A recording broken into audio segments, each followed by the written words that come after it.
Welcome back to Nick Lenz's Now Reviews, episode number 62. This I'm reviewing another Titan book, and what I'm reviewing is the second book released for the series, Star Trek Titan, The Red King, written by Andy Mungos and Michael A. Martin. You have the same guys who wrote the first book of the series, but starting with the third book, which I don't have that third book, but I'm going to do the fourth book next episode, takes by Chris Bennett for several books. Book picks up with the exception of Prelude, pretty much picks up right where the last book left off, where the crew of the Titan, Dinatra, her fleet, and a couple Klingon birds of prey end up in the small metallic cloud, which is a orbiting galaxy right next to the Milky Way. How they got there was basically, get this, something that was caused in Star Trek Nemesis of all things.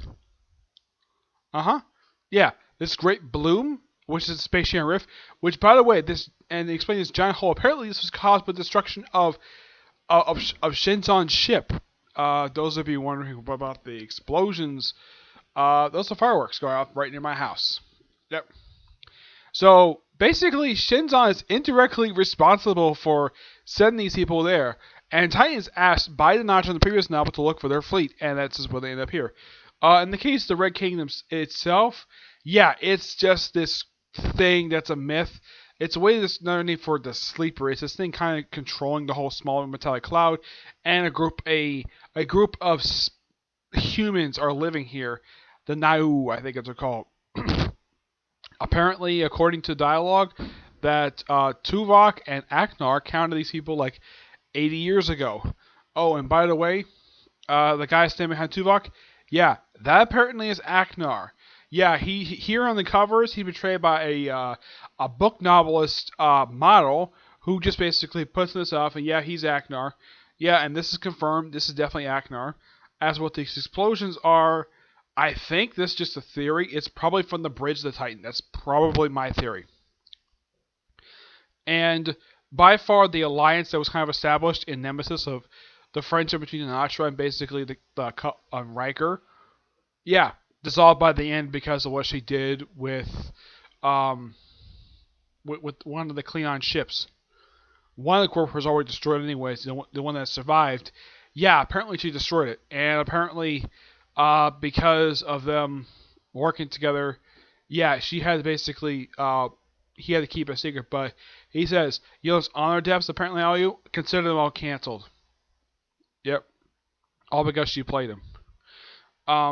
This is by far a really good novel. Oh yeah, at the end of it, this is not exactly the epilogue of the book. Toward the end, apparently Christine and their Bajoran, I think it's their helmsman, I think it is. Yeah, Lieutenant Jazzo. Yeah, they're a couple. Yeah, because apparently I feel like right after they get back from this thing called the Vanguard, because, well, the whole area of the space was being destroyed because of, well, something a Titan didn't directly cause, so they had to evacuate the people.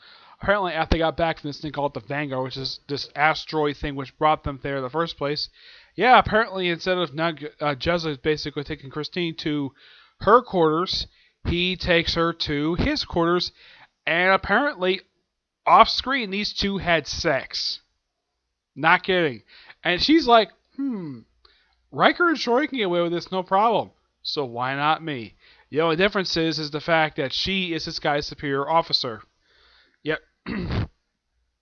Oh yeah, and also it does also brought up a past conflict between Tuvok and Aknar about 50 years prior, of apparently Aknar asking Tuvok to help commit suicide, and that he turns him down. Kind of basically bad blood between them, but apparently by the end they are reconciled, and Tuvok stays on board. He takes over as their tactical officer and their second officer. Yep. Because his predecessor, even though he went to coma, he said to split the two duties up between tactical and chief of security. He remained chief of security, but Tuvok takes over as the chief tactical officer, which, yeah, that's a good idea to do. So I kind of get the reason why they released it the same year, because they end the book on a cliffhanger. This book ends like, okay, we wrap up this story that kind of been going on since the end of the previous book, and It's like the start of a new, like something more. You can expect another story. Of course, there wasn't a book. Orion Towns.